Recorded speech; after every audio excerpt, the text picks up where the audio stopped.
You can just stand back here. You want to do this live thing? Yeah. All right, everybody. We're at the Deco Creek Expo. We got Zeus right here with us from Deco Creek. We got Bobby's dad right here. Hey, how we doing? Hey, how are you, baby? Yep. And we got Nicole with us today. Bobby Grubb and Rick Thomas, make your way to the stage All right, area. they're calling me up there. Nicole's going to go live there. Bobby Grubb, Rick Thomas, come on.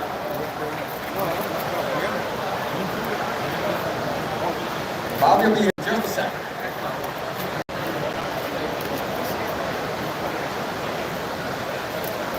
How's he doing? Is he nervous or is he good? No, he's good.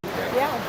I've always got more intimidated sitting up there than I have like working and talking like that. I think in the beginning he was, but now Yeah. he's gotten so He got used to used to it. it, And yeah. after watching everybody else, just being yourself. You Yeah, know? exactly. So, And my problem before was overthinking stuff, and then once I realized I stopped doing that and just talk about whatever comes up. right, just feels And then natural. also look at it like everyone is here because they need something from you. Right. And it's not like you're like, asking them for anything. Right, So, anything to be embarrassed Yeah. about. Yeah, for sure. But no, he likes it. He does good. So. Yeah, no, for sure. He's very well spoken and definitely talented. Oh, yeah, it's definitely. Hey, Rick! Have you guys considered doing these type of All right, guys, I think we're ready to get started. But I'm sure we would. We just haven't done tables. Looks like Bobby just set the station camera up. where Yes. if we could actually get like So first of all, I'd like to thank do you guys for murals showing and up. stuff Thank like you that for underneath attending it. this YouTube panel here. We have quite a lineup this set up here. curtain We're really psyched about this. You know, I'd like to know a number for these four guys up here, like what It'd the be a total one of a kind Yes. from it's the got to local be up artists. there pretty high. To get you guys First of all, I want to say thanks to all those guys for being a part of this. And this is just going to be a really cool Q&A for you guys. You'll be able to ask these guys whatever you want. It can be about YouTube. Once we finish this, I'll get it for you. I think they'll let you know if there's But any yeah, I'll give you a card. questions. And that would be awesome. So, Yes, real definitely. quick here, I'll tell you what, you head back there. I'm going to go ahead and have these guys introduce themselves and you don't get the levels right while they're doing that. So bear with us.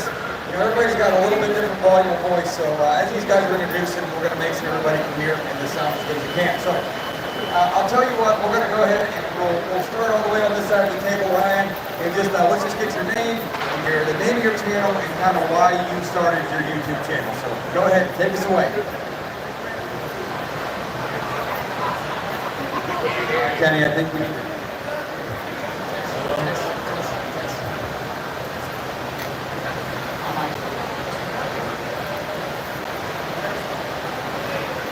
There we go. Can you turn it up a little bit? And those microphones, you will have to hold them up, kind of close to your mouth up there. So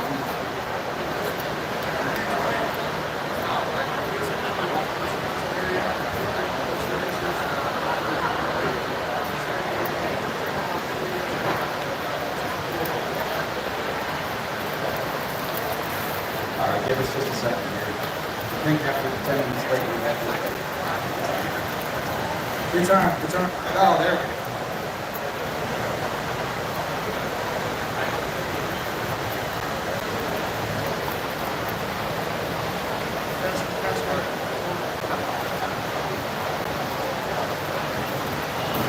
Testing. All right, let's start this again. Yeah. All right. I'm Ryan from Milwaukee, Wisconsin. I own 50 outdoor services. Started YouTube about 3 years ago.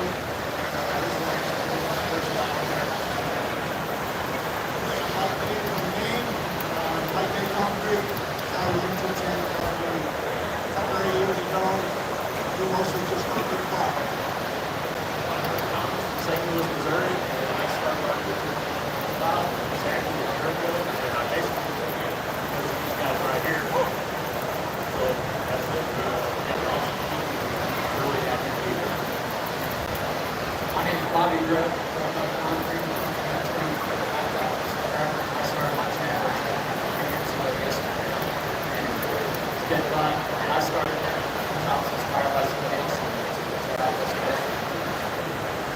All right, thanks guys. So, what we're going to do here is we got two different wireless mics so we can cover the whole room here. And we're just going to start out by a question. Whoever has a question, just raise your hand and we'll come over and you can go on the microphone and go from there. Somebody's always got to be the first one. Somebody's got to be. Somebody's got a question. All right, here we go.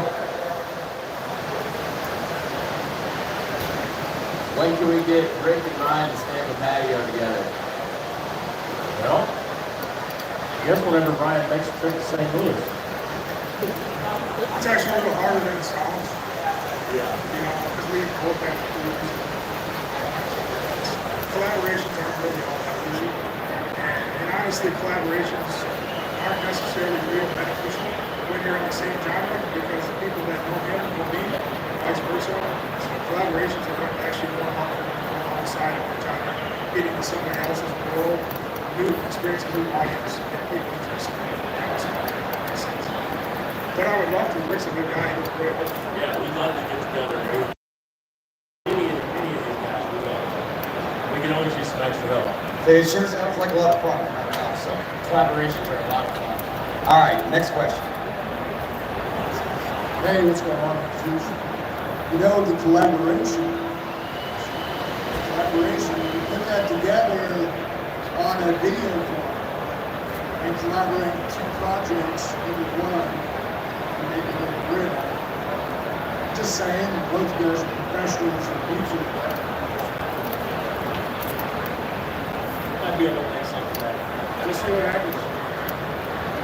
Well, it sounds like everybody wants to see you guys collaborate, so I got a question right over here. What's up, fellas? Ben Bass, huge fan of all you guys. You all know that, man. I watch all your stuff. My question, and I have a lot of them, but the first one would be, what would you recommend or suggest for someone that wants to grow their channel? And like, is there a certain target audience that you go for? And have you, which I just learned that you can promote videos. Do you guys do any of the promoting on any of the videos you want people to see, like it hasn't paid? Are you talking about on Facebook? No. So on YouTube. So I just saw where you can go on there under the analytics and you can actually promote and put say $100 down and it'll reach out to a whole new audience. And it actually helped our subscribers grow. But my concern is it's not the type of people that are going to come back and start watching the same stuff. It's just anybody will watch it, you know. So it's the hard part is how do you target people in the concrete industry? I'll answer that. Maybe that's awesome. I'll answer. Go ahead. All right. For one, organic growth on YouTube is the best bet. I would say. I would take advantage. I don't know not a lot about the page. You could definitely grow a YouTube channel by just putting in hard work on YouTube. Just make sure your stuff's all aligned, I would say, and not related. That's what you want. If you're not in the content, people don't think you're excited. People want to hear what you got to say. People want to meet you. And they really do. And that's very much what I got. I don't know anything about my page. I think consistency is key. It's hard for me to get videos out consistently. I really try. It's an editor for me, but like you said, I think the shorts kind of gives a lot of subscribers, but not many people are all I honestly, I think consistency is key. I just try to keep myself out there to read. I think if you love what you're doing, just go out there and do your thing. That's what we're doing. We're not really to where these guys are at yet. I kind of cut back on the shorts because I get a lot of subscribers off of this that I feel like they're really beneficial to all the content. So, but a lot of times we get a lot of comments and what it says, consistency. Because I'm not gonna lie, there's times where we skip a few weeks without one of videos. I think that's really important to stay consistent. Yeah, it's tough, especially with all the editing that goes into it. And that's why I just got another GoPro, and I know you guys are big on GoPros, but man, like if you're on a job for a week and you're recording most of the time, it's like so much time to filter through and make it a 20 or 30-minute video to get all the nuts and bolts and meat and potatoes out of it. You know? A lot of work, yeah. Film for your edit. Film for your edit. Let me give you a little bit of encouragement. You're doing a really good job already. This is tough to hear. This is tough for us up here because we don't know how to video, but it sounds terrible in here, so bear with us. But you're doing a great job, so what you got going for you is you're a really good teacher, you're super talented, and you do a variety of different parts of it. So I think if you just keep going ahead with what you're doing, that Bass Concrete, that's the name of the channel, Bass Concrete. Advanced Concrete Creations. Advanced Concrete Creations. So I think your videos are really good, you're going to get better. But you're a really good teacher. I think if you just take that route of teaching, kind of like Mike has taken, that's your lane. I would say stay in that lane. Your channel's going to take off. So your videos are going to get better. And you have a depth of knowledge that a lot of us could come from. And I think once more people find out about what you know and share that with us, I think you're good. Say, Mike, you're the original here, so you got anything on this? Consistency, I think, is key. YouTube's gonna know if you post, once a week or 3 or 4 times a week, and you're not consistent. They're gonna pick up on that. But I think Ryan's right. The teaching part of it for you, like it is for me, is probably the best bet. And whenever you need help, as far as promoting, I've never personally done any promoting advertising for mine. I think it's just organic growth and just sharing a little bit of your story, a lot of your teaching. People are going to relate to you, and those are going to be the people that follow you most. Don't waste your money on promoting. Thanks. You're doing a great job. I want to say that too. I saw one of your videos a couple extra, and you're doing a great job. I think if you listen to the guys, what they're saying, they got some keys, they got some real gold in there, and I think you're going to do really well if you're consistent. I really do. Yeah, I appreciate that, and that was kind of, I know Mike is big on teaching, and that was kind of our approach, and we want to be able to help people. At the end of the day, we all get in those situations where we're like ready to pull our hair out, like what are we going to do?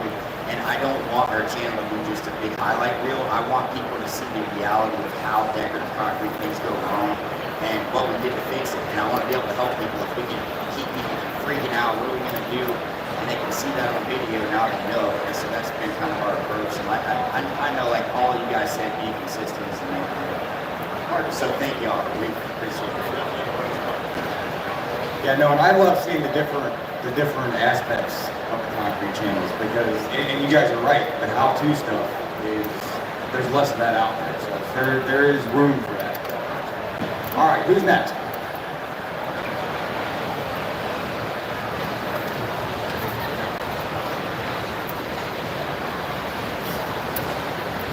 So as far as the videos, do you guys edit them yourself or do you guys have a team? I edit mine myself. Yeah, I'm doing all the editing right now, but hopefully after this weekend, I got somebody else to do that. It's a lot of Yeah, I still edit mostly myself. I do have a daughter that's helped me in the past. Some of my videos are voiceover videos. That's hard to get somebody to step in to do. So yeah, it's mostly just taking from all the different cameras, putting it all together, cutting here, cutting there, splicing it. Yeah, it's quite a bit of work. So I started out editing all the videos that she helps in the summertime, but I still edit a lot. If you're going to make videos, you got to work on it. You can't just hire an editor and start videos. It's not good. You got to work on it yourself. And it's not that hard when it comes to practice. It's not that hard. It just takes time. It's a lot of work, but it's not difficult. What program do you use? Final Cut Pro. I use Monitor. It's a lot of fun to edit too. And then when you get done with your edit and you have a piece of art, because that's the way I look at it. I got a piece of art that I can present to you. And I found a lot of success with shorts. Then I like to go back to finding your lane is key on YouTube. Of course, we're all inspired by somebody. We're all going to copy somebody to a certain degree. But finding your lane is huge. When I found my lane on shorts doing reaction content, reactions, other people tried it and it didn't work for them, and then there's also going to be, trends. Do you want to jump on the trend? Honestly, I would try to make sure all my shorts mimic my long form videos. I would keep, in all my lives, I I think to be a successful YouTuber, you can do one of three, but I like to do all three: live, shorts, and long form. And to do all three, it's a lot of work. You know, it's totally three different things. But if you can bring some shorts over the long, especially if you're getting your long form stuff. But there's different programs you can do free. One free one's CapCut, Power Director. Okay, so there, you just go to a quick Google search, free editors, you'll find an editor. And some of them are made for shorts, some of them are made for long form. If you're on Apple, I suggest find it. But if you're on PC, I would suggest maybe Premiere Pro or DaVinci Resolve. DaVinci Resolve is free. And other than that, I kind of wanted to tap that in. I forgot, I didn't get a chance to say that to you. No, I mean, I think that's actually a good question. Like, why don't you guys just, I know this is going to keep coming up, so let's just go down the line here and just tell people what program you guys edit in. So yeah, I use the Power Director 365. I don't remember how much it was. It was probably a few $100 for the program, but it also has a mobile app, and that's what I make a lot of my short videos on. Whenever I edit on my phone, I upload to YouTube. It's not high definition. So whenever I edit it through Power Director, and bring that to podcast, and then it uploads it to their computer. I actually like it when I'm on the phone. It's easier for the shorts. Long form stuff. It's a pretty easy program. Update it all the time. And then for music, I don't really have different thousands of songs to choose from. So Power Director has some music, but you know, there's only so many songs you get music over and over. So, but I think the music helps me put some routines together, something like that. I'm still learning a lot. I just jumped into it, started doing playing or anything, and I just started doing things. So I realized quickly that was a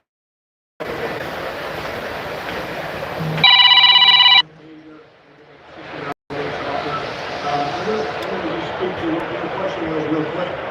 So if I go on a job, let's say I'm videoing a job that day, a stand job is usually 3 or 4 days, small parts and pieces, right? But if it's just a job where we're doing a concrete slab or a concrete floor and I video that job that day, I can get home and get it uploaded, edited, and put on YouTube in about an hour. So it's not like it takes 5 or 6 hours to get one video up on YouTube. I disagree. Yeah, So it me really too. depends what style of video that's on. Thanks. Yeah, but that's a video for me I can get up pretty quick. So Mike, do you shoot your videos for the edit? Do you think of the edit in mind when you're shooting your videos? Not really. I bet I've got probably 20 hours in some of my videos that are only 45 minutes long. I'm at about 6 hours per video. So it really depends. If you just have one camera, it's pretty simple. When you have multiple cameras, they can do all that, time lapse, you're trying to find great music, you're trying to find, it really depends too, like how much of the day you're videoing, and how many of those are funny, or interesting in that. If you have moments you're trying to pick up, that's where the time comes in. You go actually hours and hours of footage to try and find parts of the video. So if you do a lot of time lapse of this, that is the fastest way to edit video. It really depends on the style. Actually, I use Final Cut Pro. It's $300 for full subscription once you want to do it. However, iMovie is very similar to Final Cut Pro. It's kind of the beginner version, but you can make great videos with iMovie. If you're used to the Apple platform, that's going to be what you want. It takes me about 5 or 6 days to edit a video because I edit on a tablet, mobile. It's CapCut, it's a free app, and I edit on a tablet in my long form. But when you're using those second and third camera angles, it does get a little trickier. So I think when you have it all organized on a computer, that's your best bet. But if you want to do it fast, so to me, here in Mike, it only takes him an hour or two to edit the video is actually amazing to me. You want to start editing for me? See, I think all these guys would be up for that. All right, who's next in the crowd? Yeah, I was just kind of curious what the goal was for you guys. Is it to generate revenue through YouTube, like through views and ads and things? Or are you trying to generate like additional concrete customers? If you are trying to get the concrete customers, do you have like a metric to measure how you're acquiring those? Or if you could just speak on those kind of things? I really did it because I thought I could make some money doing it. First year, I really didn't make much money, so I kind of gave up on that. And we're doing it for fun. I like it because I can tell my customers, I go to bids, I say, hey, check out our YouTube channel. They can get to know us on there, see if they like us or not.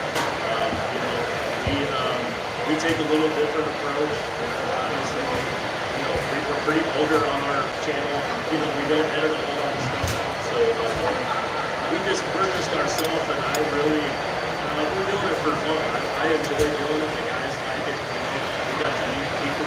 This event right here is because of YouTube. So I'm just doing it for fun, and hopefully one day I start making some money. I mean, I'll say when I first started out, it wasn't for the money. It was a little bit of a hobby at first, and then as I saw some growth, it really added credibility to my work. People would find us online, especially local people that didn't know us, and they could really look at our work and decide that's the person I want to hire right there and have do my work. So there's not a lot of decorative contractors up where we're from, so that played a big part in us doing a lot of decorative property. But then eventually as it grew, it's turned into its own business. So it's a complete separate business from my regular business, Days Concrete Flooring. So in that aspect, it's been a little bit different animal. So now, you know, I'm incorporated, I've got a different set of taxes for that. It's a good thing. It's a good thing, but it's just a little more work. That wasn't my thinking going into that whole thing. Just what it turned into. So when I started my channel, I was just looking for something new, fresh, exciting in my life. If you know me, if you follow the channel, moving and grow and keep moving forward. So I decided YouTube would be a good thing. Whenever I do something, I want to be the best that I can be. So I set goals, and I set a goal, and I wanted a big channel. I wanted to grow as fast as I could. I wanted to do it right. So when I started it, I didn't have a goal that I wanted to turn it into a business. I wanted it to make money. I didn't need jobs. I've been in business a long time. I have a super good reputation for this guy. So I didn't need to work. That's not at all why I started the channel. So I did want to turn it into a business. There's lots of opportunities once you get your channel up to a certain size. A lot of companies that get with you, they want to work with you. They're not really with the wall. A lot of you know already. So the wall business schools and they pay us money just to show the products, and a lot of other companies that are interested. So it opens a lot of doors of opportunity. So that was kind of my goal. I did want to turn it into a bigger channel. So I set the goal and after there's a lot of work. Alright, so first off I want to say, you can learn a lot from Mike Day, OG Concrete YouTuber. You can learn a lot from him with how he does his channel. Really marketing, product reviews, different types of things. But Mike Day is always pushing out content. You can also learn a lot from Ryan. He's got the blueprint. He doesn't necessarily teach it right to you, but if you're watching it, learn it. Rick's the same way. Rick's newer. But to answer your question, I started my channel and my company 3 years ago, all at the same time. It was a big step. I was doing side jobs before that, but I didn't have the LLC. Didn't have that. But I've been in the concrete business for 20 years already, so I jumped in it. I wanted to be able to just be able to compete with the people in my area and have a video proof that I can compete with, because I didn't have a company. So I make a couple videos and people are laughing at me. You know what I mean? Look at this dude making videos. People are laughing at him. You got guys over here, over at the concrete drivers pulling up on a job. Like, what is this dude doing? He's got a camera. You know what I mean? It wasn't in Indiana. I'm from Indiana. It's still kind of taboo to have a YouTube channel. It still is, but it's getting better. But so people laughed at me. You know what I mean? And some people supported me, but definitely had some people in my local area laughing at me. You know what I mean? For making videos. But I did a good video, and I did the voiceover like Ryan said. That's how I learned how to start, because I did the voiceover type of content. And I started it just because I wanted to be able to prove that I could do the jobs and have video proof of it. And then the next thing you know, it kind of, if you're consistent, it'll fall into your lap. And I'll just leave you with that, not to be too long-winded, but if you're consistent, it will fall into your lap. I promise you. It's getting more competitive though. 10 new concrete channels this year on YouTube. I keep up with it. I was just gonna say, so you mentioned voiceovers, and I know Mike does that in pretty much all of his videos. I'm using iMovie right now, and I'm having a hard time doing voiceovers and making them sound the way I like. So do you guys use a different app or something different on there to do a voiceover to sound authentic? I just don't like, I got a good mic, but it's just not sounding right. Audio is your most important thing. So don't ever let your audio be trash. It's more important than the video. And a lot of YouTubers will say that. These guys might not disagree. I'm not an iMovie guy, so I'll pass it on that, but I did want to say audio is very, very important. Yeah, I mean, I'm not an iMovie guy either. Most of mine are done on the laptop with a mic.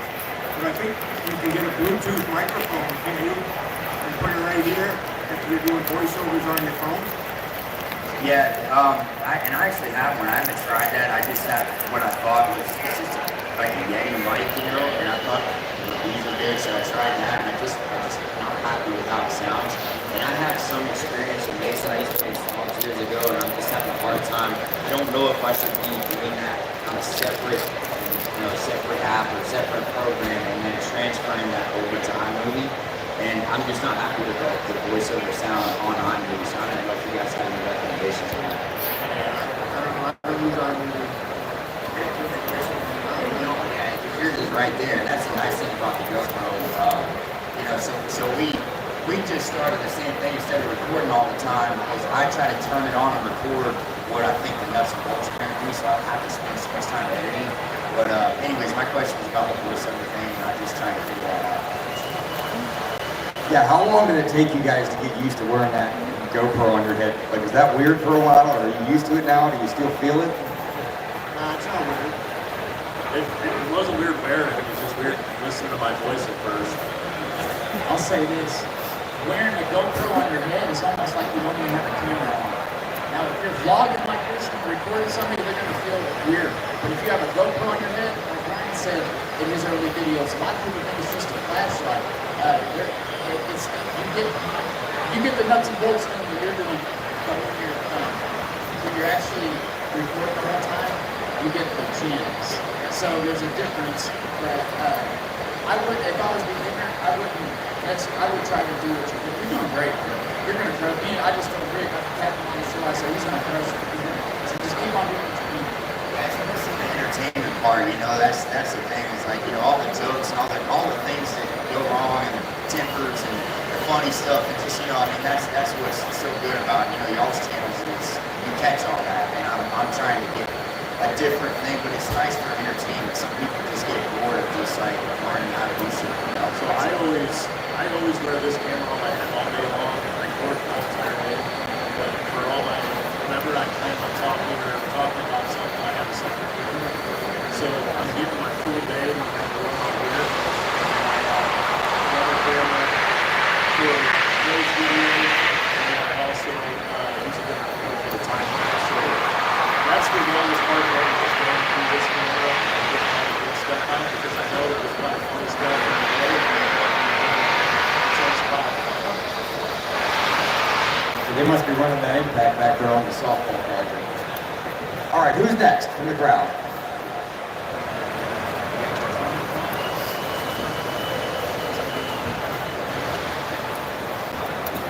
All right, my boy Tony Ronaldo, what do you got? Thank you, Joe. Ryan had brought this up once before, but your clients, how do they take being, having their property recorded? Is it mainly good? You have it in your contract that you're going to be recording? How do you deal with the clients? So we do let everybody know that we're going to record. I know that anytime you come up to me with a camera, now I don't care, obviously, but we definitely let everyone know. I've only had one customer. I always ask them if they want to be on camera because they come out and talk to us. So we definitely make it clear and if somebody doesn't want us to do that, then we don't. And we've only had one customer that asked us not to video his job, and it was because he was also a YouTuber. And he asked me how much I was going to knock off the job for him. And I was like, you could come and edit this video for me, and we'll knock it more money off. Yeah, I definitely always let everyone know. I've only had trouble with one customer. It's not that common. One of the customers I work, however, as you get bigger, you get more well known, and then it does get a little more awkward. Obviously, you're going to get the places that people know you are. You're just starting out for a long while. Nobody knows who you are. And now it's in businesses, this is their business. I think one guy knows what happens to you once you get in here. Because the video gets wherever I am, so many people know that that's just going to say, hey, you wrote the video. They don't necessarily, there can be some kind of sneaky violation. It's my water though. Sorry. You wanted that. So it gets, as you grow and get bigger, it gets more and more awkward. But as far as customers go, I haven't had too much trouble at all. Really just a few more. And then you got to be careful too. If the customer's going to do it in the video, you got to use wisdom when you're editing. Because if they're going to dress right, if you know that if you were editing the video at that moment, you want to make sure that everything is appropriate and they're not going to have a problem. You know what I mean? If they look stupid, you know what I mean? You want to make sure you edit that out and you don't want them to come back at you and say, hey man, why didn't you put the video at that moment that wasn't right? I always try to keep things, especially with the customers that have that opportunity. I've only had one customer tell me he didn't want me to record, and he didn't want anything to do with social media, and that's fine, Get a couple of pictures at the end, and keep it moving. Yeah, for me, 99% of my work is for contractors. Usually the homeowner's not even on the job. And I've only ever had, I think I got about 1,000 videos up. I've only ever had one video where the homeowner, he wasn't on the job, but he saw the video on YouTube. He called the people I was working for and asked them if I'd take the video down because it had his house in the background. That was the only time I've ever had a video.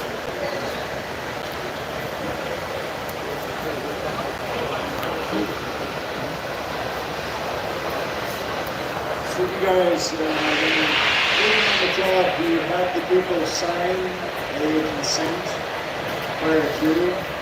And the question is, knowing this is your business, you charge them more if you want it or they don't want to do it. Because it's costing you money, it's costing you the time that you're doing to make what you want to make. So it's actually a penalty for you to work for them. So they always got to turn it around. Because guess what? It's to their advantage. So I'm able to be less expensive because this is what I do.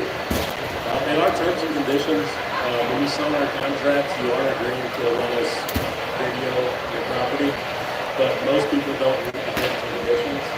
So if you sign the contract, even though you agree to that and you don't want us to record, then we obviously won't do it. Now, my thought and what you do when they ask me to work for them, this is my process. Right? And when it becomes my process, it's not their choice.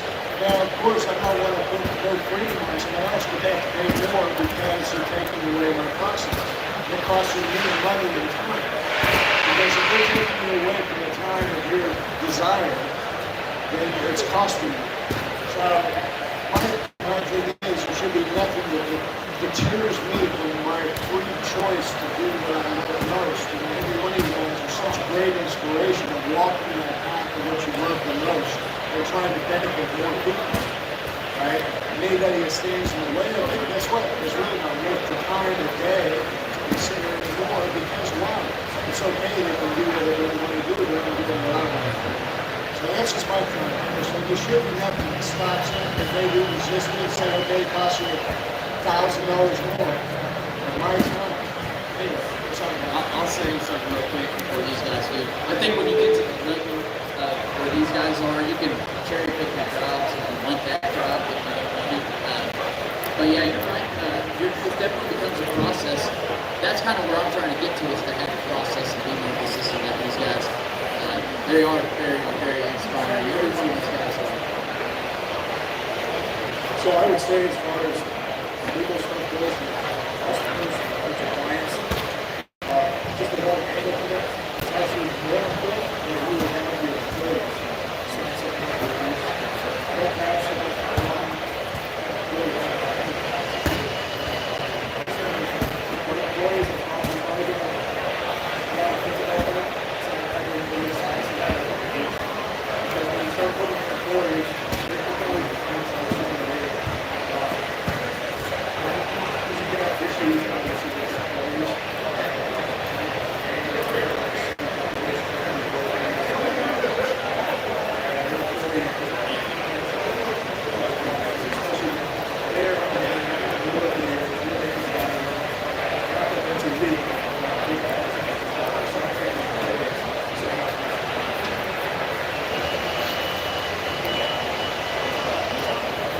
How do you guys deal with the bad side of YouTube?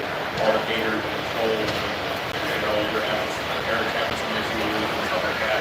How do you guys find the best way to deal with that? And that's probably my biggest concern, why I'm not starting to face it. I'm nervous about that side of YouTube. I don't really worry about the negative stuff. There's so many positive people out there, positive comments that I think it's funny that we still do great work on it. You know, there's always going to be negative people, no matter what, whether it's us positive folks that are out there. You know, they can say whatever they want to do. It doesn't affect me that much. I think we're all going to get that. I don't think, it doesn't matter what you do, you're going to have people that just don't like the what you do or how you do it. I personally, at my age now, I'm 59, you know, I look at it as positive. It's just like, if I don't have haters, and I haven't made it yet. And that's kind of just how I see it. I mean, I know Ryan's talked about that before in past shows like this. They're going to be out there no matter what you do, no matter what you do for work. And I do it wrong too. I just scroll by it. It's not like you don't see it, but maybe it doesn't hurt a little bit. But I ignore it. And I just go like, hey, if I wasn't out there doing this stuff for everybody else, and there weren't haters there, then there's not enough people watching it. That's not how I look at it. Like I said, I came up a lot on shorts. The shorts game is a totally different thing than the haters. You're going to see a lot more haters in shorts. But what I found out is it's okay to have about 20% haters. That's about all you want to go. You don't want to go over that number. You don't really want to go under. But it is good. And you know what? I had to take it on a little bit.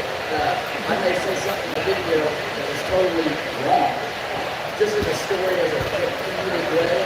And I know that these haters are going to say something. But you know, when they hit me with that hate comment, if it's not like really bad, I'll clean that comment and then say something provoking them again. And then other people will get in that comment section. That's how you get the viral shorts, is you get that comment section moving. But you can definitely provoke them a little bit. But on the long form, you actually put time and effort into it. It does hurt a little bit, especially when you're a smaller creator. As far as short form goes, the long form, I'm sorry. So it does hurt a little bit. You know what? You just keep it pushing on that too. And I don't provoke them on the long form like I would on the short form, but sometimes I'll definitely provoke them. It's fun. These things gotta be fun too. So if you're going to start a YouTube channel, haters are going to be part of the deal. The first thing I would say, if you're going to start a channel, you better know what you're doing. Don't try to teach somebody stuff that you don't know. Don't try to fake it. Whatever Benjamin is on he's a super powerful guy. He's going to put out good work.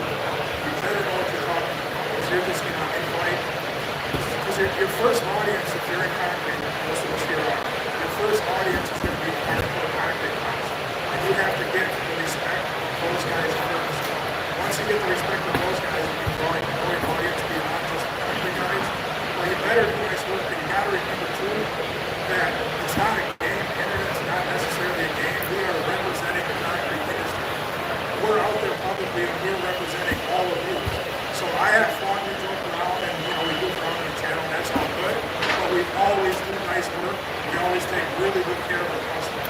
So that's the first thing you gotta remember is you better do nice work and never ever try to teach something that you don't know what you're talking about, because you're gonna lose everybody's respect and your channel's not gonna go anywhere. You're not even gonna get off the ground.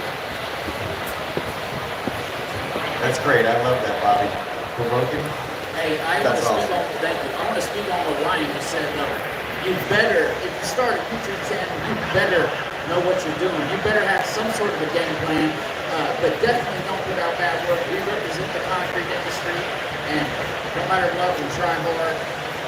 And you know what? The fact that you do put out good work on there, you will get a people's respect if you put out good work. But if you get out there and put out some trash work, and you put some real sloppy work with some big heavy joint lips and all that stuff, and people are going to see it, it's going to be like a cut, you know what I mean? And that just may be one video of yours.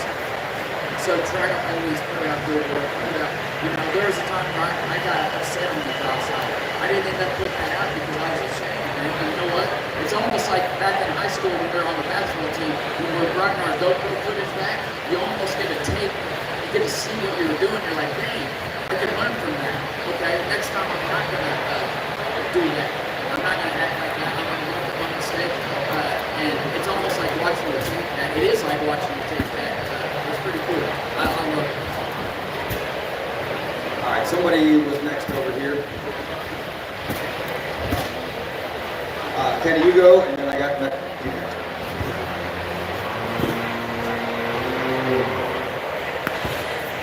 So I'm not a YouTuber.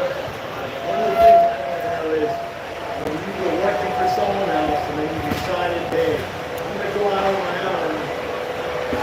What made you a success? What are some characteristics that you get? I'm trying to feel what I'm looking from someone who had things that, so now you have to make your own mess.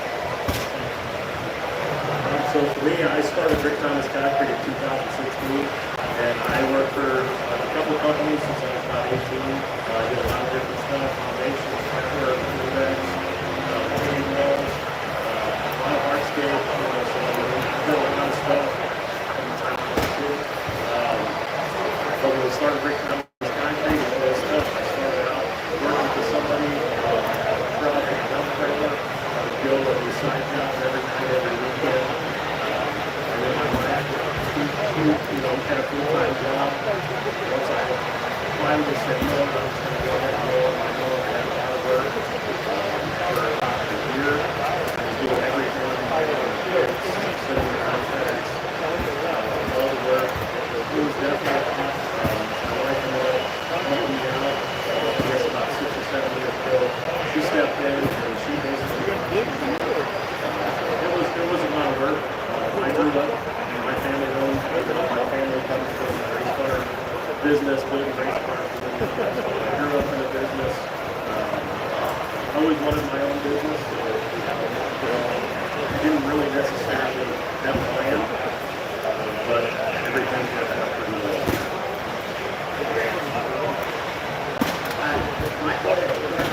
For me, I was 19 years old when I started on my own.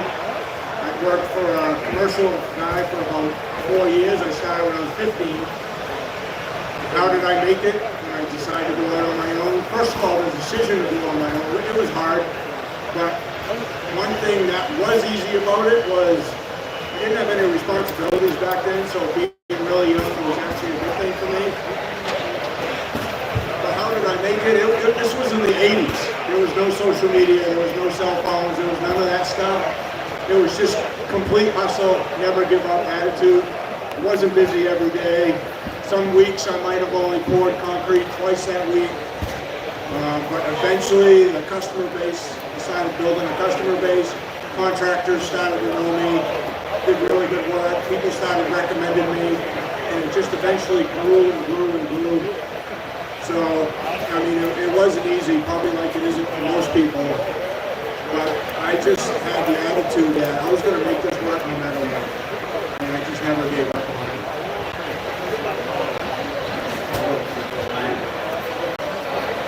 Like I said, I just started mine up 3 years ago. I'll give you the whole story real quick in a nutshell. I used to battle with addiction, and I was, in and out of jail, battling. And I worked for a lot of different concrete guys, and some good ones. And slowly they started getting, the guys I was working for slowly started getting to be less credible, less, they were still paying cash. But I had mastered the trade, but obviously addiction was on the forefront. Actually, one day when I was in jail, the guy told me about an app called Next Door, and this guy, he had gotten out of addiction, and he had gotten tuned up in 1 year, he came up with tuned up trails, a whole bunch of different things, but he came back on a probation violation. He gave me a little game about this app called Next Door, and basically groups in the area, and the last guy I worked for, he was a crack job, just a hack. And he was pouring on top of grass and all sorts of stuff. And I looked at him and I said, man, if this guy can do it, I can definitely do it. And I had done some side jobs, and I got to give a big shout out to my dad back there. He's my partner. He's been helping me out a lot, taught me a lot. Well, I'm still doing it. What got me out was really seeing that dude. And I'm like, if he can do it, I can do it. I know I can do it. And I used those social media apps, and it worked. And obviously, I started with the side jobs for 2 years, and then after those 2 years, I got my insurance and everything else, like the LLC and all that stuff. So I got tired of being that guy that go to another job before, go through that. I want to be able to have shots because I've already anyway. That's pretty much it. I started my business when I was 12. I started concrete when I was 15. And I picked it up quick. Real quick. The first time I did it, first day, I picked it that way. And I got good right away. So by the time I was 20, I was already pretty skilled, I would say, for my age. I started the business, and I had so much side work that I didn't have time to work. You kind of know, I think, if you're going out to run a business. If you have character, if you wake up in the morning every single day early to work, if you're that guy, that's a job, that's going to be the first thing that you're going to need is character. You like to work hard, you like to work as many hours as it takes, do whatever it takes. Like use a little hustle, that's what it takes in our business, especially to start a business. So, if you have all that, you got what it takes, and you'll know it. If you don't show up to work after tonight, you're late, you're never going to make yourself a business. Because you're going to be the leader. And that's what I'm at. So look, when I jumped into it, obviously it wasn't necessarily that. I had that in the back of my mind, but I was still struggling. So I struggled with the confidence part. Why do I belong in the camp next to these three great people? You know what I mean? Well, because I found a way to get in the algorithm. But that's something though. When I did start my company, the fact that I got on YouTube and those local guys that were laughing at me, they were laughing at me. Now it's like I'm not done yet, but at least, man, I put my foot down and got a strong hold, and it's amazing, man. It changed my life. I say it helped me. It really did. I say it kind of saved my life, but I had those characteristics that Ryan was talking about, but they were very real deep down. And coming to these expos and talking to Rick gave me some game stuff about confidence and other things, man, and that is awesome. And I really appreciate what you do. I know that was really off topic, but I want to speak on those characteristics because I didn't necessarily have those. And that's another reason I succeeded because of my father. He helped me, and he didn't have to do any of this. He was retired. He was a retired concrete truck driver, and he had equipment, and I had you know, we knew how to do it, so we just merged, and it was a perfect fit. Obviously, Bob and his sons are up heads. The characteristics that I saw him have, they're rubbing off on me, and I hope I follow him.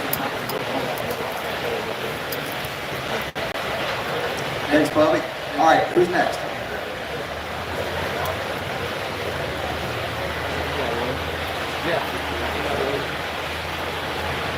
Brian, this is for you. You're from Wisconsin, right? I'm sorry. You're from Wisconsin, right? What do you, when did you start pouring after cold weather? When do you, temperature-wise, what do you look for? How many days you look for open window, etc.? And your situation on how do you believe on fiber mesh, wire, and rebar? So basically, for us, the weight limitations, the load restrictions, that basically determines when we can start. Because in our area, all the side roads have load restrictions around the fence coming out of the ground. Generally, by April 15th, we're all taken back down, the fence is on the inside road. So it's not necessarily the weather. This year, I am talking about this one because it was completely we had no fences.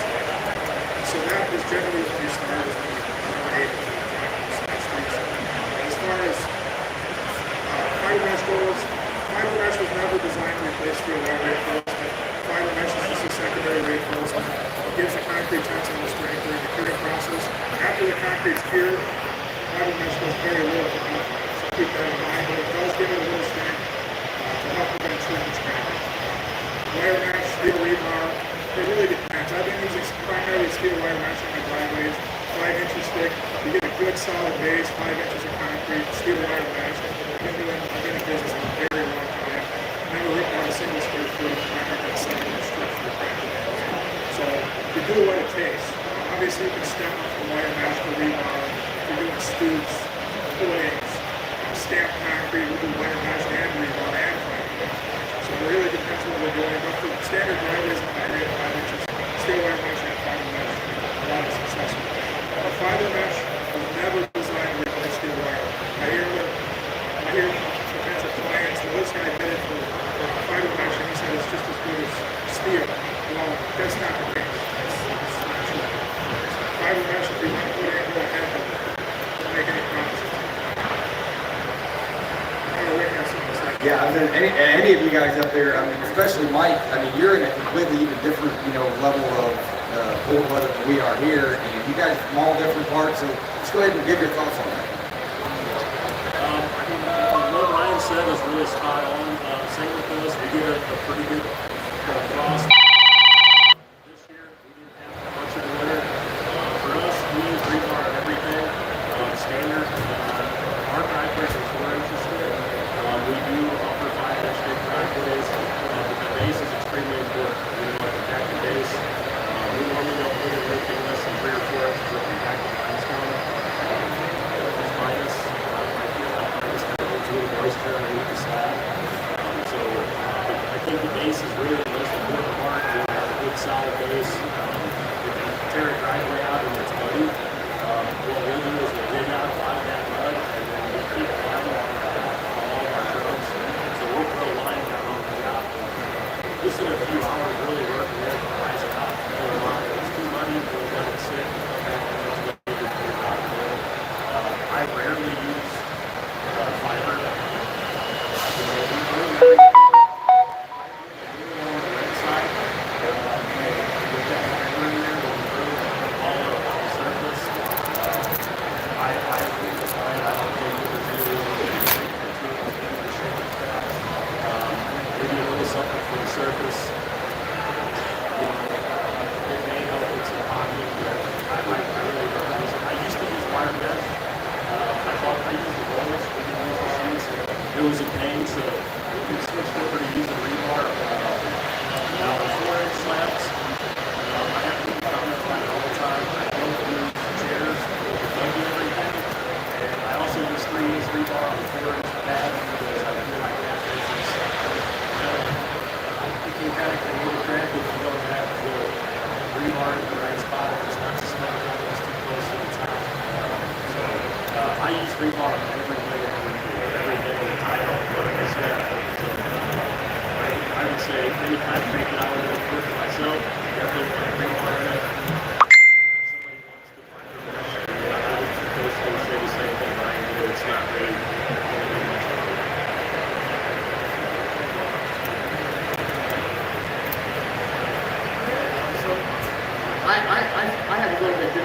these guys, but mainly the same thing. First of all, you got to get your base right, obviously. The base to me is the most important thing. And what I do after that is I follow what's done in our area. I really like fiber, but fiber we got is a real microfiber. I hate commercial fiber. The microfiber we use, you don't see it when you burn. You might see just a little, you don't see it in the burn. You might feel it in the flow or see it in the flow. I think it protects the surface a lot, and that's all it does. But to me, and I like to seal the surface too, water-based sealer, penetrating sealer, if I can. As far as rebar and wire mesh go, I recommend wire mesh in all driveways for it to stick in my area. That's how it's done. But the thing about it is, on patios, I don't recommend wire mesh. I don't recommend rebar. In my area, it's we pour directly on top of subgrade. No, even on driveways I do it not. But I do recommend to the customer to do this. But wire mesh, for one, it's not cheap. It's not cheap to put in, especially if you're using rolls of wire mesh, so the price has to go up. So I definitely recommend it. And a patio, for me, I don't see any use for rebar or wire mesh in a patio. To me, in my area, with the mud we use, I don't see too much weight on it. As long as I got my expansion up against the wall. But what I say is stick with what you believe in. If you believe in doing it a certain way, you follow. I follow with what's done in my area. But I very rarely use rebar unless it's just like hours or something for vertical displacement. As far as rebar rods, if I do, it'd be 3/8. Just usually, but I don't ever put on top of mud or grass or anything like that. Subgrade's not reinforcement, it's huge. It's awesome. Go ahead, Mike. Well, as far as pouring concrete year-round, that was one of the questions. In Maine, it's really, really cold in winter. From December, January, February. We don't stop pouring if there's something to do. Our concrete can be designed to be poured right outside, to a pond outside when it's 10 degrees out. I'd say probably the hardest thing is sometimes the concrete trucks will freeze up on the way to the job. The water will freeze up a little bit. Not necessarily in the water tank, but in the water lines. The water temperatures are 160 degrees. We put accelerator and everything.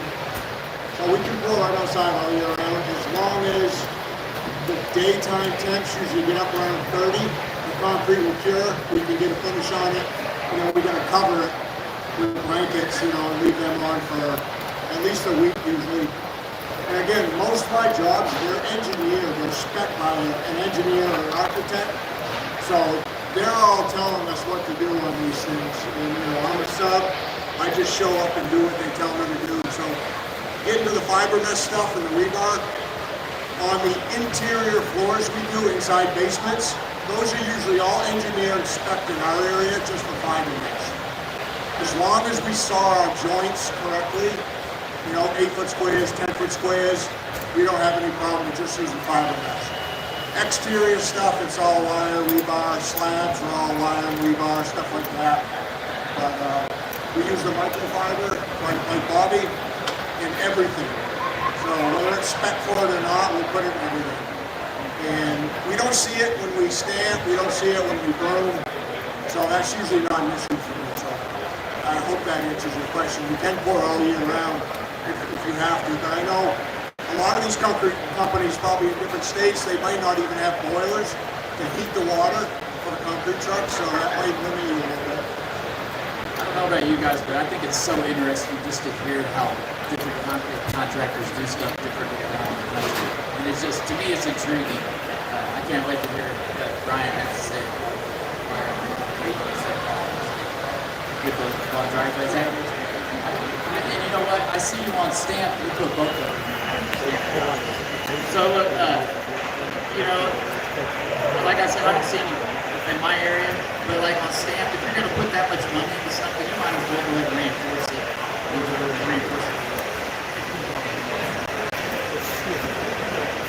All right, who's next from the crowd here with the question? This is kind of for all you guys. Looking for the honest opinion on steel on exterior. Off the record, I know there's 100 cell phones out, but on a groom driveway on stamp, what's your guys' opinion? And I have one for Mike. When you say pulling it around, do you use ground heaters? Like how do you prevent frost from, settling that slab when it comes out of the ground? That's a good question. So, ground heaters. So the guys that we work for, the general contractors we work for, will have that all done and ready to go when we show up. A lot of times they do have the ground heaters running for a day or 2 days or even a week in advance, so there's no frost in the ground when we show up. We've even poured outside slabs where they put the ground heater tubes in the slab and run the ground heater the day we pour. And then they just cut those hoses off after. So that's usually how it's done. There's never frost in the ground when we pour. And then afterwards, sometimes they'll run the ground heater tubes on top of the slab, cover it with blankets, and just leave it that way to cure it. What was your other question again? So we're from New York, and I know ACI standards, but I wanted your guys' opinion on steel, steel on concrete, on air and train concrete before you groom it. Yeah, I'll just take a real quick from you. So we try to seal all the exterior concrete. It's always been a struggle finding the right sealer. Did you say steel or I steel? think like finishing it with steel before you broom it. In other words, steel troweling as opposed to magnesium. Sorry. Where we're from in Maine, because we use air entrainment in all our exterior concrete, we don't steel trowel anything exterior if we're going to finish, whether it's stamp or broom. We'll hit it 2 or 3 times with a mat float if we have to get it to where we need it before we broom it or stamp it. But we found that if we try to steel trowel it, it may trap a little bit of air that's trying to escape, cause a blister or a bubble, or it may trap a little bit of moisture because you're sealing it off too quick. So if you see, I get a lot of haters on my videos about that sometimes, but it's just the way we've always done it. And we don't usually ever run into trouble if we just back float things, keep the surface kind of open before we finish. I would say, I think you use steel on here, right? We steel trowel every Yeah, so here's the thing. If you steel trowel driveway and you have problems with the surface in the future, that's going to become an issue for you and a litigation process. You probably are not going to have any issues using steel in the driveway. I used to do it in the past a lot, never had any issues with the surface. So that's the reality. But just bothering yourself, potentially in the future, that's one of the biggest reasons why I don't use steel on driveway. Because if there is an issue, you can come back, if you're asking your questions, when you're on the road, you're going to tell the truth. You can say, I use steel trowel. Oh, I got you. Because you're not supposed to use a steel trowel. Okay. Yeah, local contractors, the same reason, the big Fresnos, and, you see guys steal it and then broom it, so I just wanted you guys, opinion on it. Yeah, we steel trowel everything. I personally think that if you overwork it, even with the mag, you're going to run into the same problems. So timing is definitely crucial. Like I said, a lot of guys Fresno right after the fact. A lot of guys are using walking tools now and Fresno and everything. So for me, with air trailers, I would be outside or things that to slip trowel it and actually stick it out and leave that finish on there. I would say most likely the installation is probably the first one. But like I said, we get on stuff really early. We call everything, and we get on really early. So on really early and everything, I really rarely have any problems. As far as pockets, there's not anything to do this years, and I feel like some years we had a couple of issues with some pocket, and like also if you use the steel trowel, even with the water in the factory, you guys feel pretty dry. I pour a little more on the red side. I usually work my crank at a 5, and we go off the gauges on the trucks. I usually pour about 1100, which is probably about a 6. If you go over that, and there's an issue, as soon as the concrete plant looks at the ticket or the engineers look at it, that's the first one we're going to say, and with the water. There's so many factors that go into each job. For me, like all of us, we've all been using the same process for so many years, so actually happen if you use the steel. But to me, I think if you're just wiping it out when it's ready to burn it, we never have any issues. But if you were to overwork it, I mean, all the edges are steel. I have seen where it gets hard, and I used to picture frame everything, and it starts setting up. You really got to work with it to start to burn it in, and then that's where this option is tracking. I honestly, I know that myth exists, and I'm not going to call it myth because it actually is true. I've seen it one time, and it was when I was trying to sit trout, and I was using the but I just put a little water in my pot. But I usually burn finish my stuff, but every once in a while you got to use steel. Like it's if you got the tool, you can use it. Like say if it's real windy, you got to put a broom on it. And you can hit it with that big press or a big glue, and you have to sit and broom it right away. Because if you broom it, you open it back up. They say, I'm not a professional, I'm just giving you my opinion. I think that's a myth. Yeah, I think there's a lot of the myth versus real world because I'm the same way. It's like you're opening it right back up anyhow. Ben's got something on this. Yeah, I was going to mention that too. So we put steel on everything we do. In ACI, if you actually read this, I don't remember what part of ACI it's in, but I've read this, and it says in bold letters, in parentheses, do not hard trowel exterior concrete. It doesn't say don't use steel. So there's a difference from burnishing, just like this slab we're standing on, and just putting a trowel on. I will say, most of you guys know Bob Harris has been a mentor to me. He writes a lot of those ACI guidelines. I've worked with Bob a lot. He puts steel on concrete. But just like you said, when you broom it, you open the pores back up. Now with that being said, I've never seen a Mac using an edge. So, I mean, how is it okay to put steel on the edge, but not everywhere else? That makes sense to me. I like the way you put that it doesn't say don't use steel, it says don't hard trowel. So, real quick, just to ask you, what do you guys do in New York? Honestly, our first year we tore a driveway out, and I think it was salt sealer issue, and we did steal that driveway, so I haven't done it since. And that's kind of why I wanted your guys' opinion, because you guys know what salt does. I think that overworking is going to be probably that's going to be the biggest over. If it gets away from it, we never put water on it. I use aquafilm on almost every job.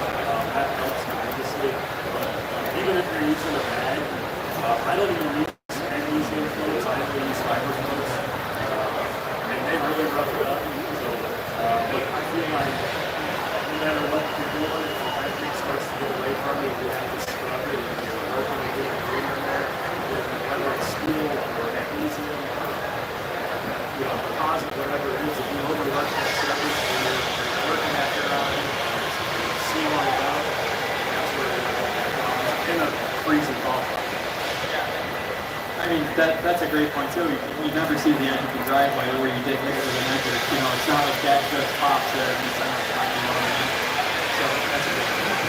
Yeah, I don't know, hopefully there's nobody in here that owns a ready-mix part, but my opinion is a lot of this comes down to technicalities, just like Ryan said. It's always something to go back to when something goes wrong. How did you finish? You use steel, boom, you're in trouble. Well, and your air content has a lot to do with it. I mean, you should know what that is. I mean, typically between 4 and 6%. You shouldn't be getting higher than that, but so understand your mix design. And like I said, we haven't had any issues, but we also live in North Georgia. It does get cold there, but it's not like up in Michigan and other places where it's constantly freezing for weeks at a time. So. Ben, all right. Ben, I want to say, Ben, just hearing you talk again, man, I think you've found your lane. I think that type of stuff that you're saying is the stuff we need to bring up in the videos. Not necessarily that, but it's things like you just did. You did a great job explaining that. First time I ever heard about that. Burning it in. Don't burn it in. Yeah, I mean that. I feel like they would change it from do not hard trowel to don't put steel on it. There's a reason that they use that terminology. It's a huge debate in the industry. Like you said, I feel like when you burn it, it opens the pores back up and it allows that air entrapment to work. But also, I'm never gonna hard trowel something with air entrapment on it. All right, that's good stuff, guys. We got way off YouTube there for a second. I love it. All right, who's next? high 50s. Yep. We got about, let's see. House is shaking. We've only got about 10 minutes left, so whoever wants to ask these guys some questions, now is the time. A lot of times we put an 18-inch border on it, and we color it. Okay, so we're grooming the middle of this panel. Okay, this part of the sun we got to groom this getting hard. Well, if we don't pull on from everything, we cross this over here. This is old school film. And how many have family, sons, this here, this red part, gallon. Mac that. There you go. More consistent look. Yep. And I always try when I'm prepping, I'm always looking for shade lines, and I'm always, and I look at the weather and I see if it's cloudy or sunny. And so we have bad shade lines. A lot of times I'll try to twin it just so I can learn myself. And it's obviously hard to do, but if I have bad shade lines, it's nice to know how to bring them away from. Another thing we know, part of it, he's got good positive also. And that's another thing you see on these guys' crews. The guys that you see on the employees, the other thing these guys have worked it where they've worked out the guys with the negative energy, and they brought in the guys with the positive energy. And especially on YouTube, that's how they're But yeah, I just got 3. I think it's 6 quarts altogether. Yeah, we're family owned. My wife, she runs the whole business, and our son's going to attorney and business.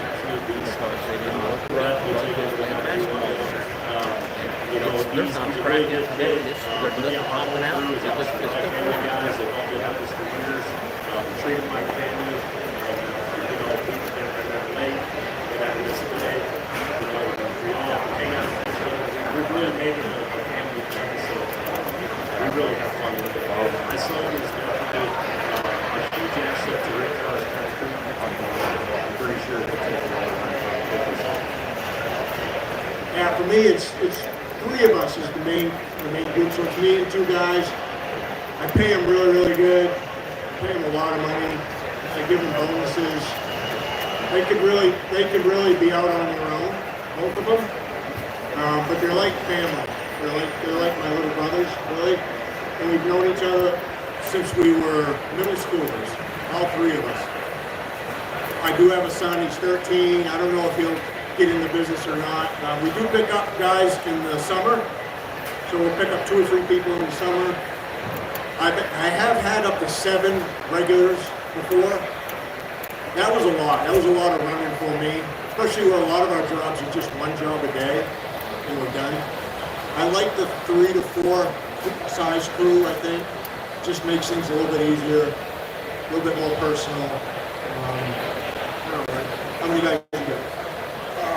Between 5 and 7. I've had, in years past, a long time ago, I've had up to 22 employees. I hated it. I love it where it's at now. I'm not going to change until I retire. As far as family goes, my oldest son helps out, but he's not going to take over the business. He's going into the food industry.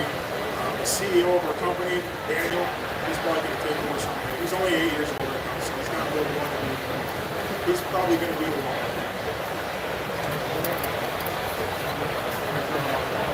So I know drama on YouTube sells. So if you all tell us like the worst concrete on that story that you've experienced.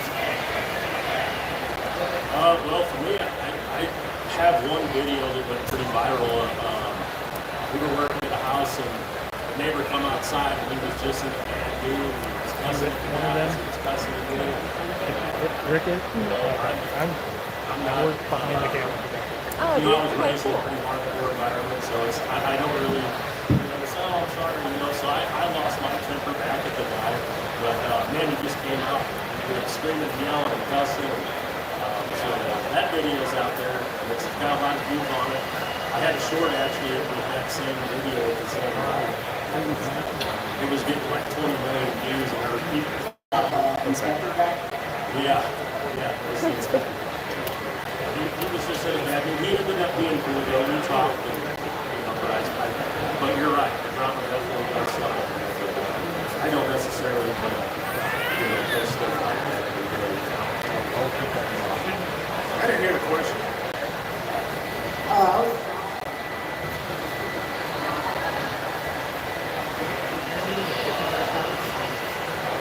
Drama does sell, but one thing I'll say about that is never manufacture drama.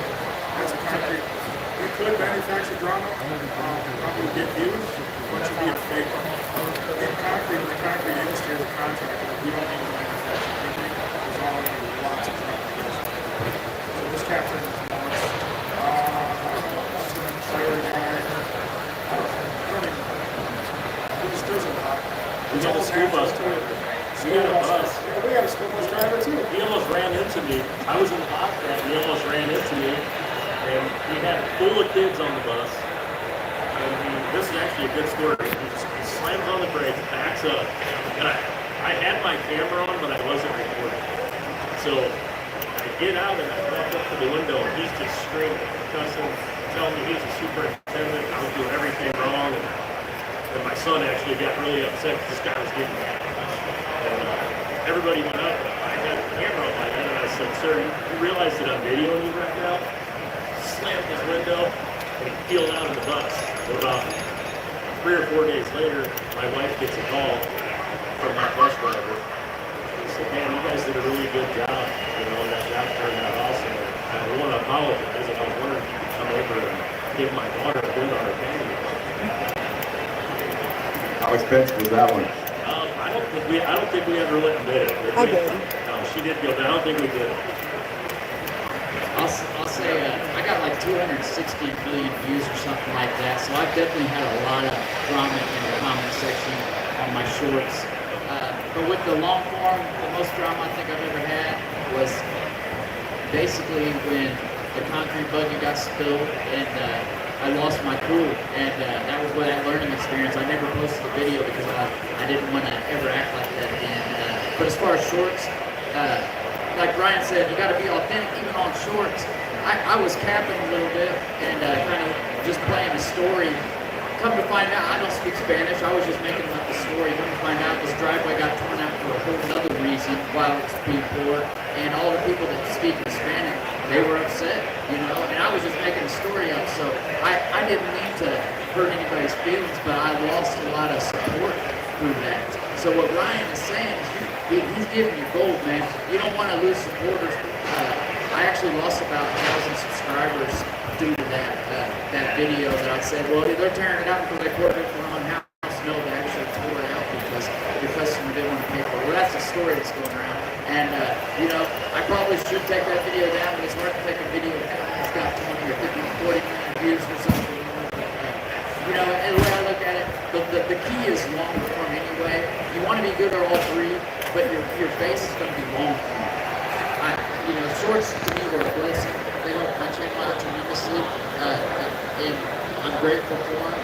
But now, moving forward, I'm going to concentrate my shorts to be more around the storyline of my job site instead of reaction shorts. And I'll probably lose some subscribers due to that, but that's okay because I'm toning in and honing in my subscriber base for my monthly videos. In the jobs I work on, there's usually nobody there, so there's not a ton of drama. The drama comes from maybe something I talk about on the video, like what the engineer spec that might be way overkill, that's probably not needed, at least in my opinion, or something the code enforcement guy is making us do that's way above and beyond what the homeowners should really need to do. So those are basically the most drama type videos that I've been making. But they do get a lot of views because people comment on them a lot, you know, right, whether they believe in what the code guy makes us do or not, that stirs up a lot of comments. You got it easy on the drama there, Mike. Nobody on your job sites, that'd be great. All right, let's check our time. We got time for one more question. One last question. Who's got it? Oh, right up here. I'll be there in a second.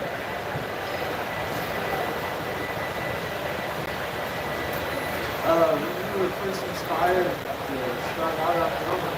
How did you get started? It's overwhelming.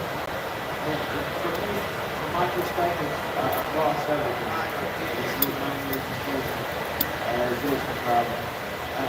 No longer do I lost everything. How did you get started?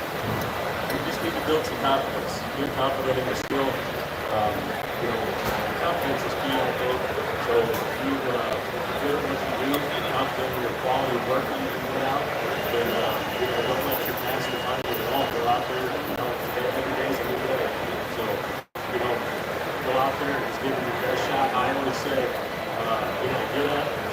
get up, clean up, show up, and never give up. So just get out there and do your thing. Don't care about what nobody thinks, and just work hard. Dedicate yourself and be confident in that. I'll speak to that real quick. Definitely find a mentor. Like Rick just spoke to you. It's going to inspire you. It's going to keep giving you confidence to do it because you're not going to believe in yourself right now. And that's kind of a little bit about what happened to me. I had a really good friend. He actually was doing the concrete foundations. He was 10 years older than me when I was about 18. He just kept telling me, Mike, you just got to go out on your own. You can do it. You know, I'll give you my work. I know you can do it. I have confidence in you. And he was a big inspiration for me at that age. So I think that would really help if you can find somebody to help you, whether it could even be one of us, it could be somebody here, it could be somebody back home. But it definitely, it's hard. With nobody, it's very difficult, I think, with nobody.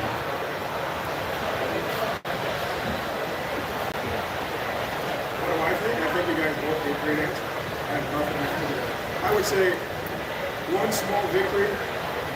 You know, every single day, wake up and do something right. It gives you confidence, like he said, to do the next thing and to take the next step. If you can do it for one day, you can do it for a week, you can do it for a year, you can do it for the rest of your life. So wake up and do something right. You know, build off that one victory. That's what I would say. But those guys gave great answers. I got something for you. I got a lot of the same story. I was addicted too. I 20 years old. H, Fetty, all that stuff, overdoses and everything. What I did is they did give great answers. I linked up with somebody that was doing good, and I strived every day to do something better. And of course, there's going to be fallbacks, but I got to get a strong hold. And the mentor thing is right on. I just wanted to say that because it can be done. It's not easy. I don't know if I'd have been able to do it by myself, but thank goodness for the positive support system. The support system is awesome. That was a great question. Don't give up, man. Don't give up at all. I'm glad that you're doing it. One other thing is I'm glad that you're doing good. I really am. That means a lot to me. That's it. I think that was a great way to finish it up, and thanks, Bobby. That's a very inspiring story, and that's honestly, I've always loved listening to this story. I love that about you. Thank you, Jeff. And it's not been easy, but look, like I said, just because I was inspired to get on YouTube by West Coast Custom Concrete doesn't mean I don't draw inspiration from Victory Outdoor Services. I don't miss a live that Ryan does. Why? Because he spits out some gems on those lives. I don't just watch it for entertainment. When I'm conversating with somebody, I'm talking to you so I can learn something, especially here, you know. And thank God, man, you guys did a great job putting this on. I don't know how I've been up here on this panel, but you know what? If you work hard at something, man, 1 year can make a huge change. In 1 year, me and Rick both grew up on YouTube, and it's an amazing thing. Obviously, these guys, other guys already had their stronghold put down the year before Ryan did it. So it's great to see everybody winning.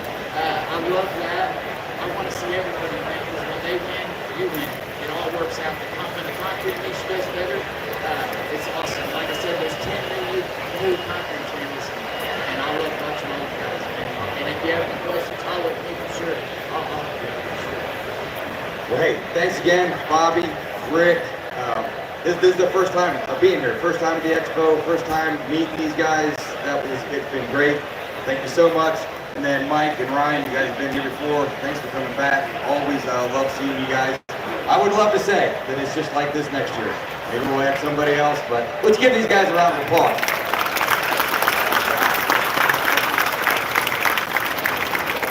And I know Ryan